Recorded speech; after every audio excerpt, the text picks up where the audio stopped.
Ao vivo?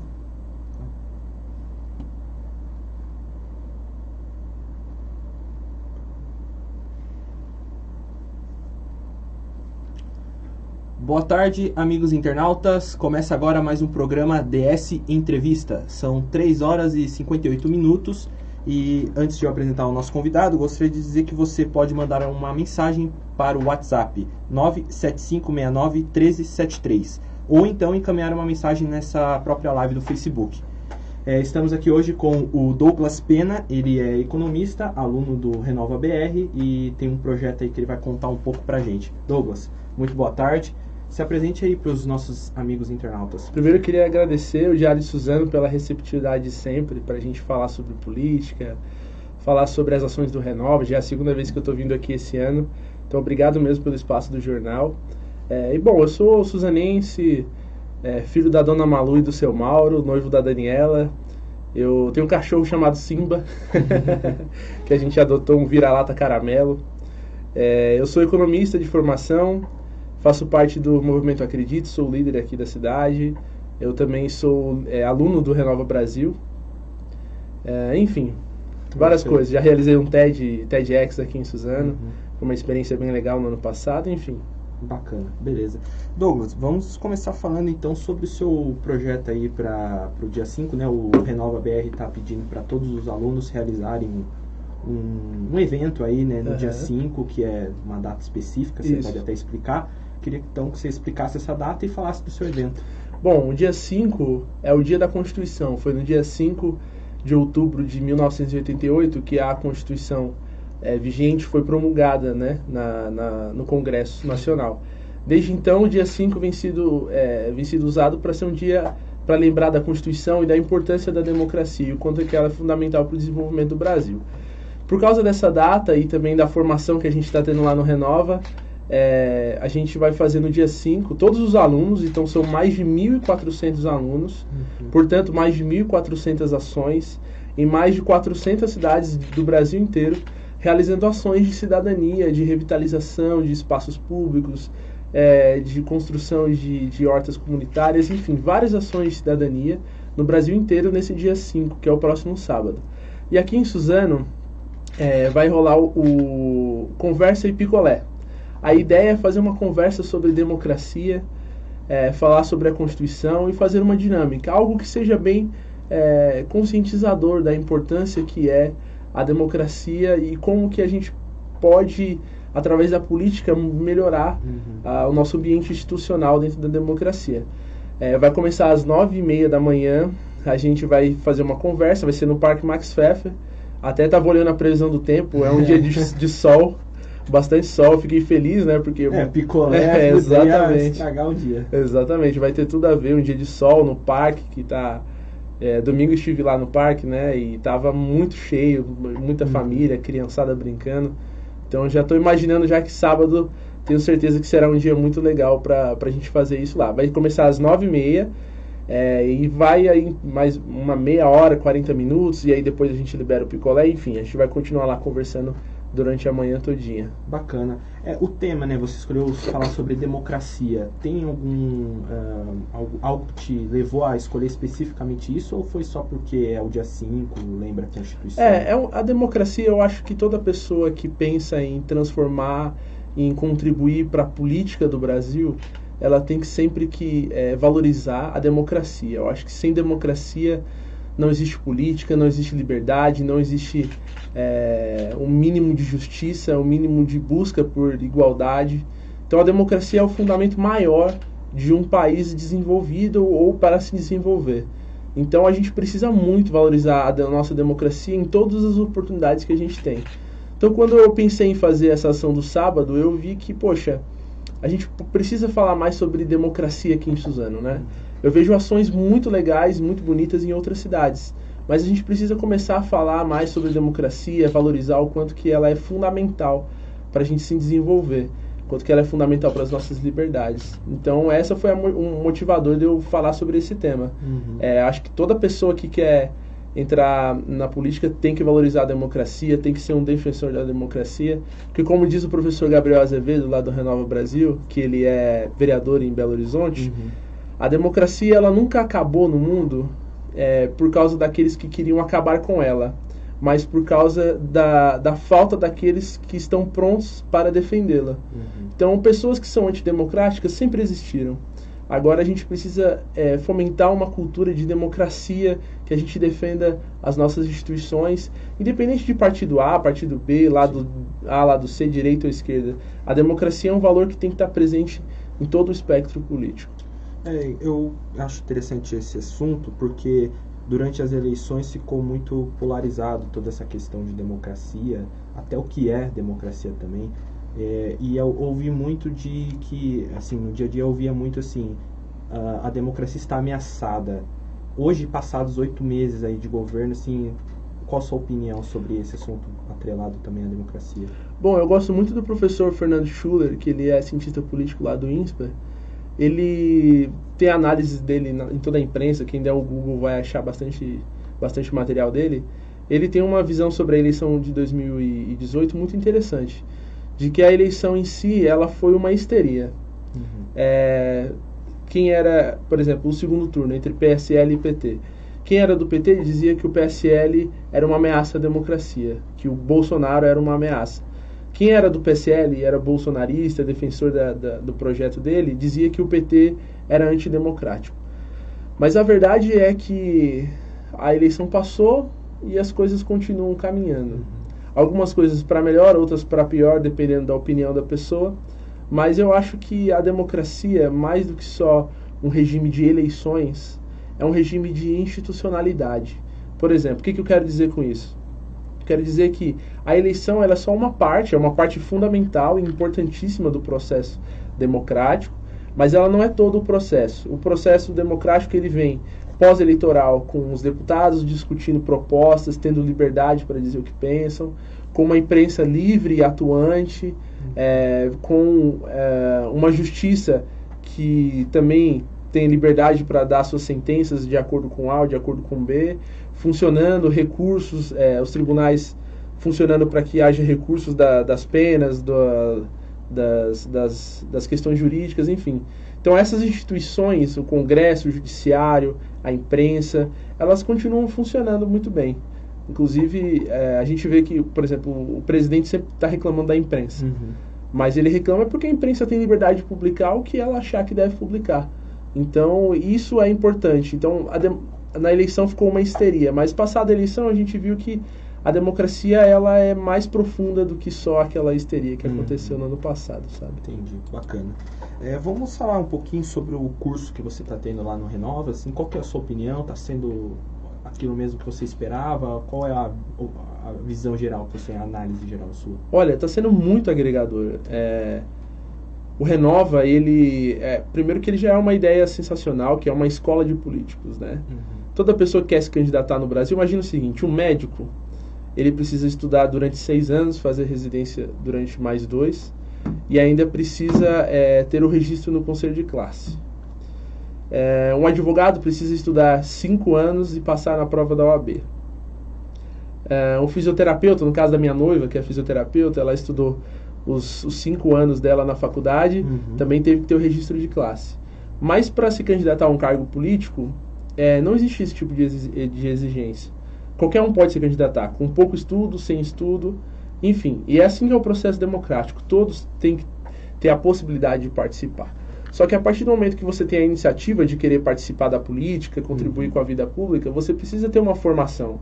Você precisa entender o que faz um vereador. Você precisa entender de política pública. Como é que um vereador vai fiscalizar a saúde, sendo que esse vereador não sabe como funciona o SUS? Então, o Renova Brasil ele dá esse instrumental para os seus alunos, de falar sobre SUS. A gente teve já aulas sobre finanças públicas, a gente teve aulas sobre a demografia brasileira com uma diretora do IBGE, a gente teve aula com o professor Marcos Lisboa, do INSPER, a gente teve aula com o Gabriel Azevedo, que é vereador em Belo Horizonte, enfim... a gente teve aula com o professor Humberto Dantas, que é um cientista político muito qualificado para falar sobre o processo legislativo e também sobre educação política. Então, esse conhecimento que nos é passado durante a nossa formação, ele é fundamental para que a gente consiga exercer cargos públicos e políticos da melhor forma possível, com a melhor qualificação possível, sabe? Bacana. Agora os cursos vão se encerrar em outubro agora, né? Isso. E aí depois tem mais um processo, alguma coisa para selecionar mais 40? Seria isso que eu não lembro? Olha, na verdade ainda não foi definido com certeza um número. Eu já ouvi falar de 200, já ouvi falar de menos do que isso, mas tem a formação desse ano que se encerra daqui a algumas semanas. E depois disso, o pessoal do Renova diz, mas eles ainda não têm parâmetros definidos, que no ano que vem vai ter uma outra formação. E aí eles vão selecionar dentro desses alunos que estão fazendo a formação desse ano. Mas depois isso eles falaram que vão fazer a partir do ano que vem mesmo. Entendi. No caso, esse curso feito nesse ano está se preparando para as eleições municipais, né?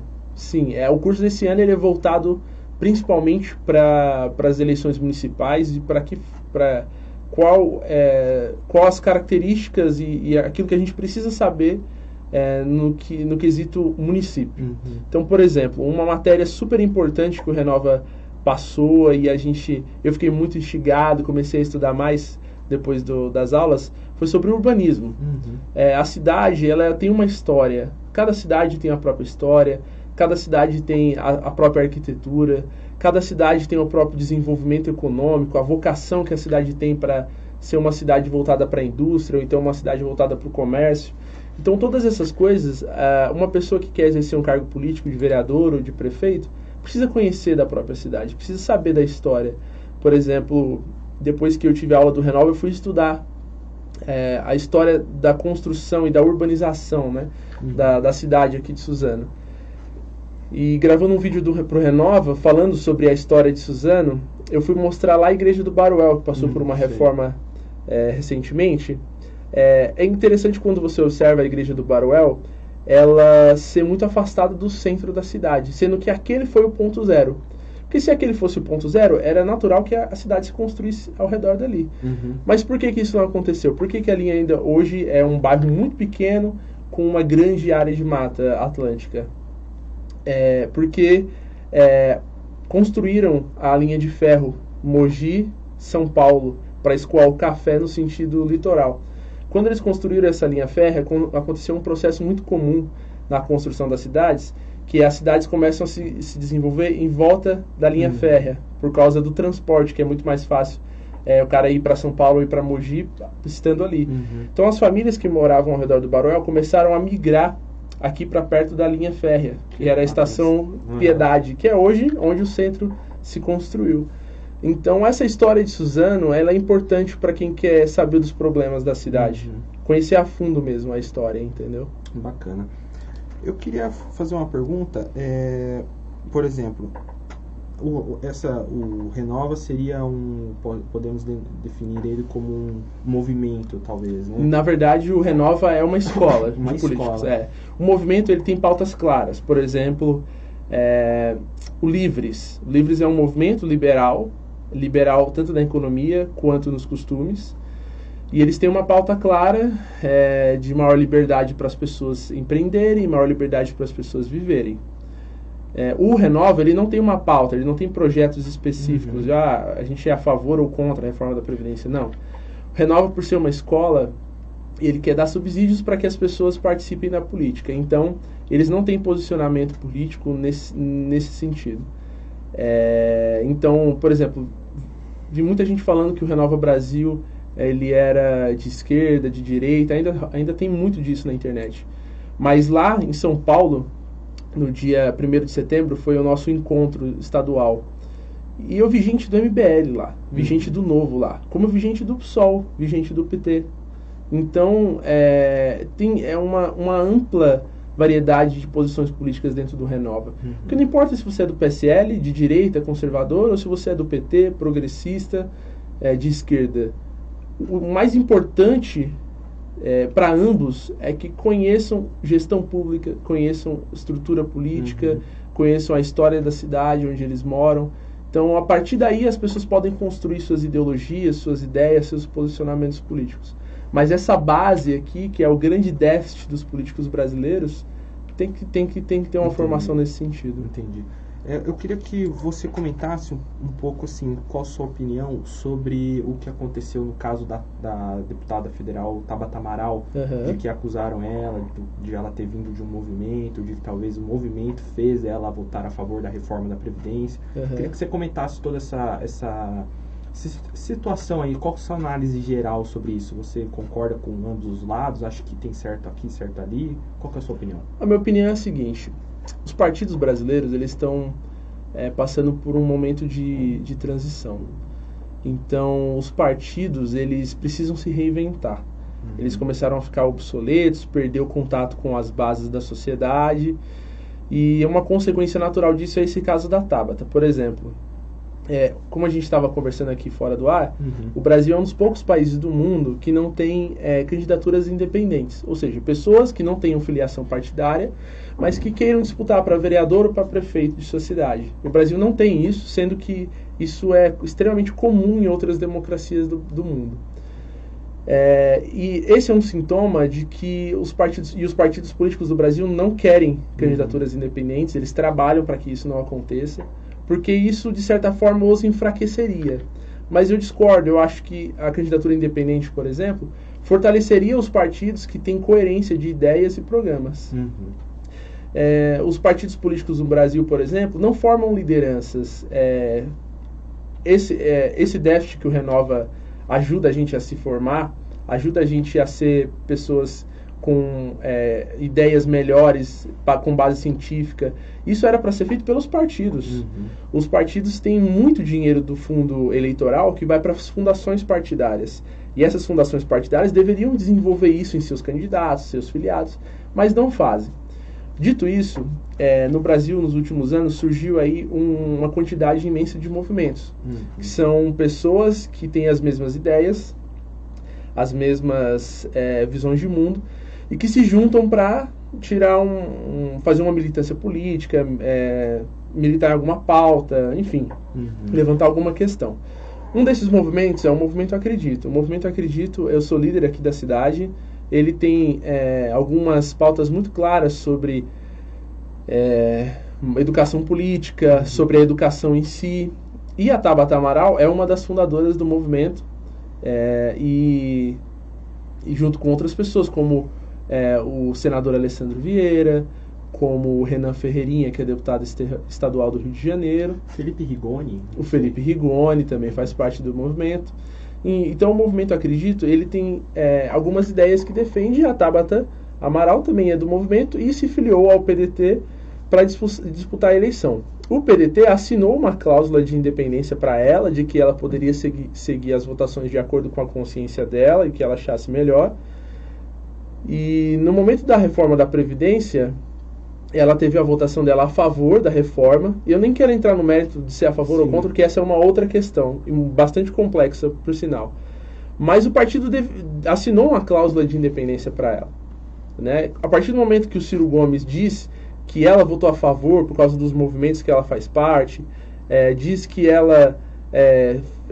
que os movimentos são partidos clandestinos, na verdade, ele está completamente equivocado. Por exemplo, uma das acusações dele foi de que os movimentos eles tinham financiamento de empresas. O Movimento Acredito não recebe financiamento de empresa, só recebe financiamento de pessoas físicas.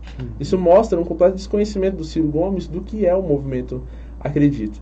E hoje está sendo aí vinculado na internet, e o pessoal está pressionando bastante, porque a Cátia Abreu, que é senadora do PDT, também foi vice do Ciro, votou a favor da reforma da Previdência.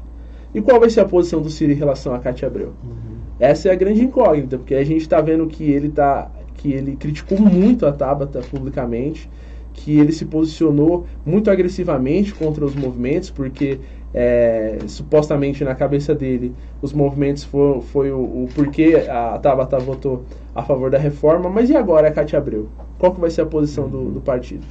Então eu acho que todo esse cenário aqui que eu acabei de falar é uma consequência de um problema que vem lá, que os partidos políticos no Brasil precisam se reinventar. Eles precisam começar a entender que não é só uma briga pelo poder. Eles precisam começar a formar novas lideranças, precisam começar a trabalhar mais com educação política, precisam... por exemplo, um caso muito claro de um coronelismo, né, dessas pessoas que se acham donas de partido e donas da política da cidade, aconteceu aqui em Suzano na eleição que eu disputei em 2016. Conversando com um grande figurão aqui da cidade, eu comecei a falar das minhas ideias, daquilo que eu pensava sobre política, comecei a falar sobre como eu imaginava que uma gestão pública deveria funcionar com tecnologia e tal. Ele virou para mim e falou: poxa, muito legal suas ideias, interessantíssimo, mas você vai sair candidato, né? Eu disse: vou. E ele falou: mas você é filho de quem? Essa situação exemplifica que a política da nossa cidade e do Brasil como um todo funciona assim. Sempre olha para a pessoa e pergunta: você é filho de quem? Sabe? Quem é o teu padrinho político? Quanto dinheiro você vai ter que ter para entrar na política? Isso é completamente... Isso não é à toa que o Brasil chegou aonde chegou. Porque os partidos e a classe política precisa formar novas lideranças. E não ficar só com base em, esse aqui é filho daquele, esse tem mais dinheiro para disputar a eleição. Não. Precisa formar gente boa, com ideia, entendeu? A política tem que ser feita por todos os cidadãos, não só por aqueles que são filho de um ou filho do outro, sabe? Entendi. Eu queria te perguntar uma questão. A gente estava falando sobre partidos e a obrigatoriedade de você se filiar a um partido. Mas talvez, se você desse liberdade, não teria algum tipo de problema, talvez, de repente? Porque você teria, então, um número muito exacerbado de gente querendo se candidatar também. Né? Qual que é a sua visão sobre isso? Assim? O Brasil, ontem eu estava numa conversa lá em São Paulo com o professor Humberto Dantas e o Fernando Schuller, os dois cientistas políticos. E o Humberto desenhou um cenário muito interessante lá, que o Brasil pode chegar a ter mais de 1 milhão de candidatos no ano que vem. De acordo com algumas reformas que podem acontecer até sexta-feira aí, que é o prazo para as mudanças políticas do ano que vem. Se algumas coisas acontecerem, o Brasil pode ter mais de 1 milhão de candidatos. Isso significa 0,5% do país pedindo voto na rua no ano que vem. Isso é uma insanidade. E esse é um cenário possível desenhado com os partidos. Entendeu? Na verdade, quando você coloca candidaturas independentes, você fortalece os partidos que têm uma visão clara de um programa, uma ideia.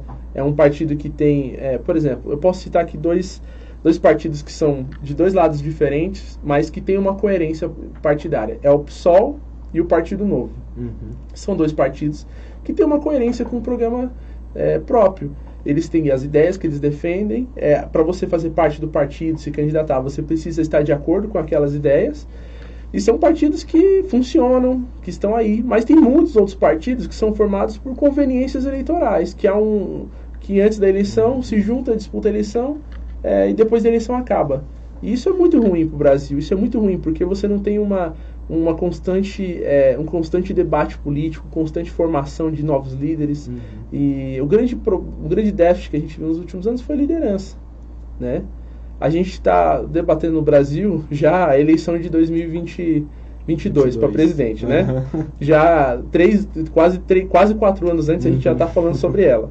Mas olha só que interessante, a gente está falando do Luciano Huck. Nada contra o Luciano Huck. Pelo contrário, eu gosto muito dele, já assisti muito o programa dele quando eu era mais novo. Mas, poxa, quando você está discutindo o Luciano Huck como candidato à presidência, é porque existe um vácuo de lideranças dentro dos partidos políticos. Se os melhores candidatos são aqueles que vêm de fora do sistema político, o que aconteceu com o sistema político então? Entendeu? Então eu acho que os partidos precisam se reinventar. Eu acho que a gente precisa de inovações institucionais no Brasil, que são super importantes, a candidatura independente. A cláusula de barreira foi algo que também limitou muito os partidos na última eleição. Enfim, várias outras reformas. A gente precisa debater o nosso sistema eleitoral, se a gente vai continuar com o sistema proporcional do jeito que se a gente vai para o distrital, se a gente vai para o distrital misto, se a gente vai para o distritão. É um debate que a sociedade brasileira precisa fazer. A gente precisa muito de uma reforma política para ontem. Entendi. Você, como economista, duas questões. Primeiro, a previdência mesmo. A análise geral, você acha que desse jeito como ela está é o que precisa ou talvez precisaria de mudanças? E também outra questão, daí você já responde tudo de uma vez, a análise geral assim, do governo aí nesses primeiros 8 meses aí. Bom, minha opinião sobre a reforma... É um pouco complexo, eu sei, mas pode ser breve. Tá. Minha opinião sobre a reforma é a seguinte, quando você olha os números, você vê que o Brasil precisa sim de uma reforma da Previdência. A gente precisa sim debater sobre o nosso sistema previdenciário, porque o Brasil está ficando cada vez mais idoso, a gente cada vez nascem menos filhos, os casais hoje têm uma tendência a ter, se não me engano, 1,4 ou 1,6 filhos, e isso está diminuindo. E você tem uma quantidade enorme de pessoas aqui nesse meio, que é as pessoas em idade ativa no mercado de trabalho, que uma hora elas vão envelhecer e vão chegar aqui na idade de aposentadoria. E você vai ter aqui um número muito pequeno de pessoas para sustentar essas daqui. Porque, ao contrário do que muita gente pensa, o sistema de previdência ele não é uma poupança para você mesmo no futuro. O sistema de previdência ele funciona meio que uma pirâmide. Como é que é? Eu que estou trabalhando financio quem está aposentado agora. Isso lá na frente, quando eu for me aposentar, quem estiver trabalhando é que vai me financiar para eu aposentar. Então, se você tem muita gente para aposentar e pouca gente trabalhando, fica inviável, entendeu? Então, a gente precisa sim de uma reforma. A questão era, que reforma? Então, quando eu vejo muitas pessoas debatendo aí que não existe déficit da Previdência, isso é errado, quando você olha os números, não tem como chegar a essa conclusão. Existe sim um déficit da Previdência, então a questão não é essa, a questão é que reforma que a gente precisava, que reforma que a gente tinha que construir. E aí a gente viu o debate do Congresso, eu acho que o governo ele propôs uma reforma, depois que essa reforma entrou no Congresso, ela teve muitas modificações mesmo. A gente viu ontem à noite no Senado que várias outras coisas mudaram. Então, uma reforma, na minha opinião, que era de média para ruim, depois de passar para o Congresso, ela melhorou. Mas ainda assim, eu acho que a Previdência poderia ser muito melhor. Porque eu acho que não adianta a gente só debater Previdência se a gente não debater uma reforma trabalhista. E uma reforma trabalhista não é retirar direito de aposentadoria, não é retirar direito de 13º, de férias. É entender que o mercado está mudando. Hoje você tem novas formas de trabalho que não são atendidas pela nossa legislação. Quando você vai olhar a história, a consolidação das leis de trabalho, a CLT, ela vem da década de 40 com Getúlio Vargas. Entendeu? Então a gente tem uma estrutura e o Getúlio, ele industrializou o Brasil. Então a gente tem uma estrutura de leis voltadas para um Brasil da década de 40 que estava se industrializando. Hoje a gente vive no Brasil um processo chamado desindustrialização. Significa que a indústria no Brasil vem diminuindo, o que é muito ruim, a gente precisa reverter esse cenário, mas novas formas de trabalho vêm surgindo. Os serviços no Brasil cresceram imensamente. O setor de comércio no Brasil, então, nem se fala. Então, o Brasil é um novo Brasil, é um Brasil diferente. E a gente precisa de uma atualização dessas leis de trabalho. Então, a reforma da Previdência, só por ela mesma, ok, votou, aprovou, tudo bem. Mas a gente precisa de reformas mais estruturais. E aí eu acho importante algo que na política vem sido demonizado, que é o debate. O diálogo, a conversa entre os diferentes. Então, não tem como falar sobre uma reforma trabalhista e uma reforma da Previdência se você não chamar os sindicatos para o debate, se você não chamar os empresários para o debate, se você não chamar as novas empresas de tecnologia que tem um outro jeito diferente para o debate. Então, um processo de mudança estrutural como esse requer um amplo debate da sociedade. Eu acho que a gente precisa ir por esse caminho. O Brasil precisa de reformas muito grandes. E isso só vai ser, a gente só vai conseguir isso quando a gente chamar todos os setores da sociedade para debater as soluções para esses problemas que são complexos. Não existem soluções simples para problemas complexos. Tem um economista que ele brinca, que é o ex-ministro da Fazenda, que ele dizia que para todo problema complexo sempre existe uma solução simples, objetiva e errada. Então, para problemas complexos, a gente precisa também de soluções que vão demandar esforço, vão demandar debate, vão demandar inovações que a gente às vezes não sabe para que lado ir. Então, a gente precisa dessas reformas muito maiores no Brasil. Sobre o governo Bolsonaro, eu acho que o governo começou muito atrapalhado. Nomeava um, desnomeava, dizia que era um, dizia que não era. Mas eu acho particularmente que houve uma mudança fundamental e muito boa para o Brasil, que é uma espécie de maior autonomia do Congresso. No Brasil se convencionou chamar de presidencialismo de coalizão, como funcionava aí de 2018 para trás o nosso sistema político. O que é o presidencialismo de coalizão? O presidente ganhou a eleição, ele é o dono do cofre, do orçamento, né? Ele que manda no orçamento, dono dos ministérios, ele tem a chave do dinheiro. O que ele fazia?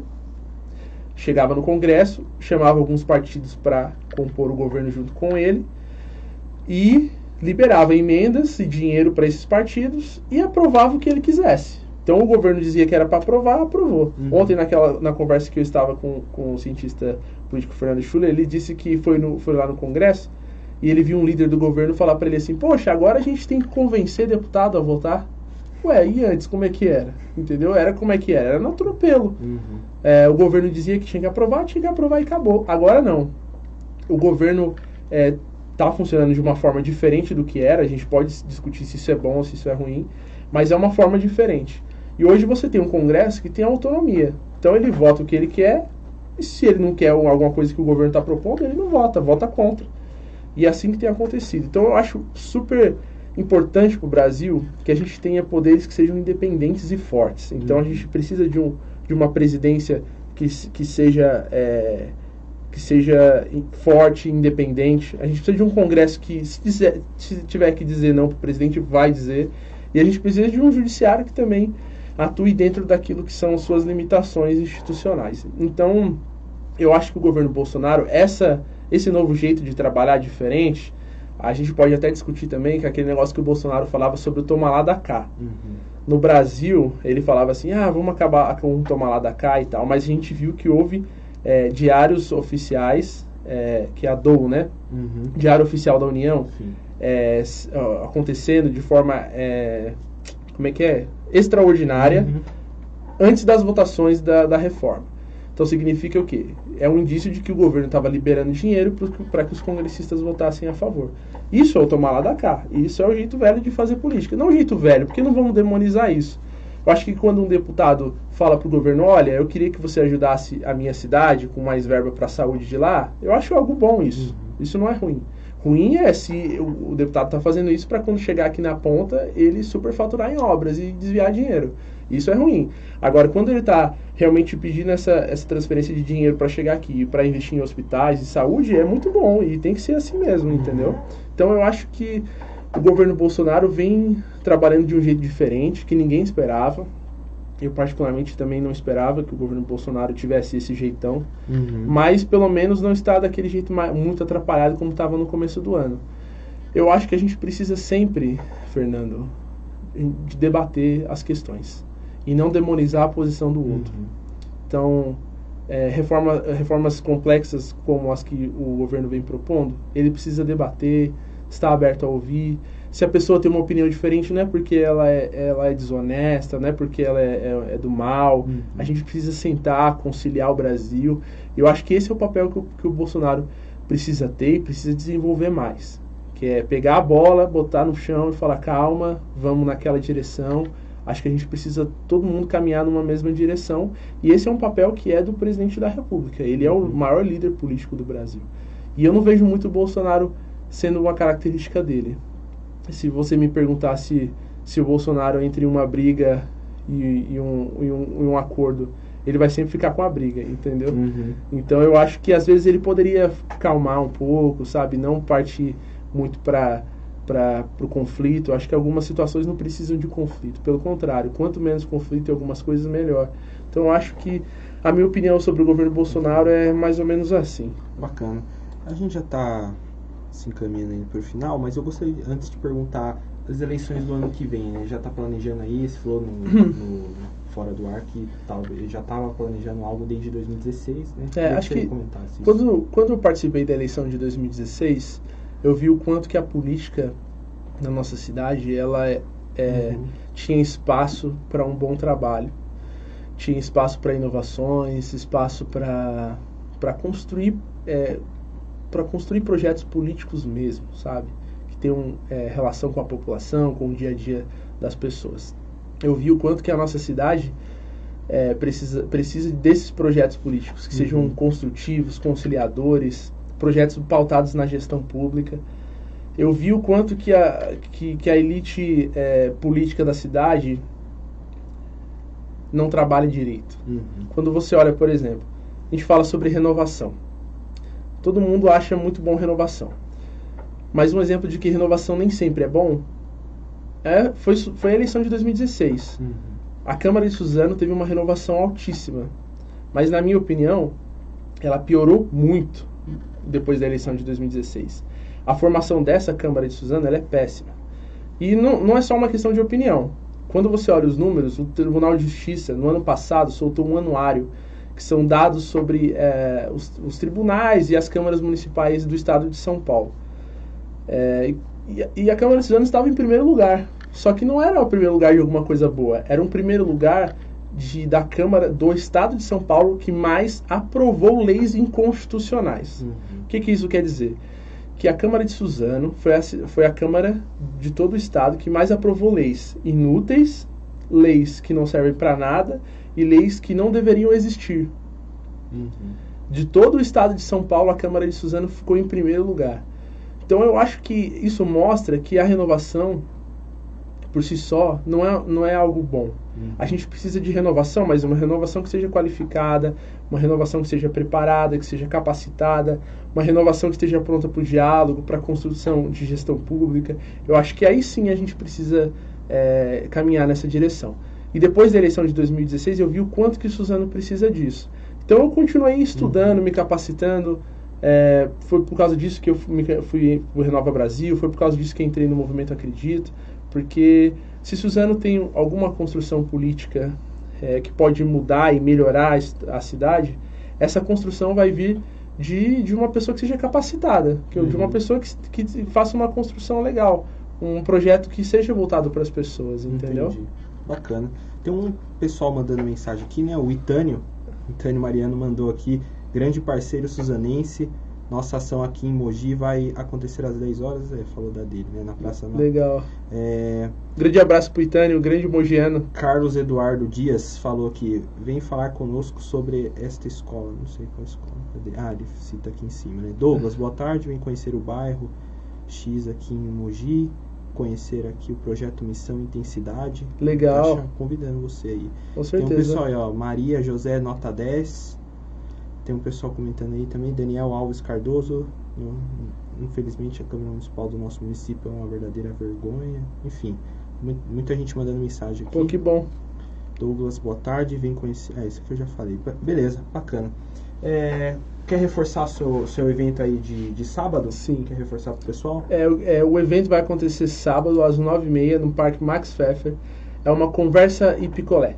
A ideia é a gente falar um pouco sobre democracia, uma conversa super dinâmica, bem rápida também. E depois a gente ir tomar um picolé, porque vai ser um dia de calor no sábado. Então a ideia é que a gente reforce e converse sobre democracia. E democracia é isso. É você estar nos espaços públicos, conversando com as pessoas. Uma frase que eu gostei muito do professor Gabriel Azevedo no Renova é que a cidade não são os prédios, são as pessoas. Então, uma cidade que tem gente no parque, num sábado, tomando sorvete, conversando sobre democracia, é uma cidade que pode ser melhor. Bacana. Beleza, Douglas, a gente já está encerrando a nossa entrevista. Queria dizer que você pode se despedir do pessoal aí. Tá bom, eu queria agradecer novamente o DS pela oportunidade, pelo espaço. Queria agradecer as mensagens e a audiência do pessoal que está comentando bastante, que eu compartilhei aqui nas minhas redes sociais. Quem quiser me seguir, todas as minhas redes, o Twitter, o Facebook e o Instagram, são Douglas Pena. Então, só me seguir lá. E é isso, eu acho que a democracia do Brasil precisa muito de mais jovens, de pessoas debatendo, conversando sobre política, de pessoas na praça, de pessoas na rua, de gente disposta a viver a cidade, sabe, Fernando? Eu acho que A democracia do Brasil ganha muito com isso, e eu acho que a gente precisa cada vez mais incentivar isso, entendeu? Bacana. Beleza, Douglas. Obrigadão, muito obrigado. Boa sorte. Valeu. E quero agradecer vocês também que nos acompanharam até agora, e até a próxima entrevista.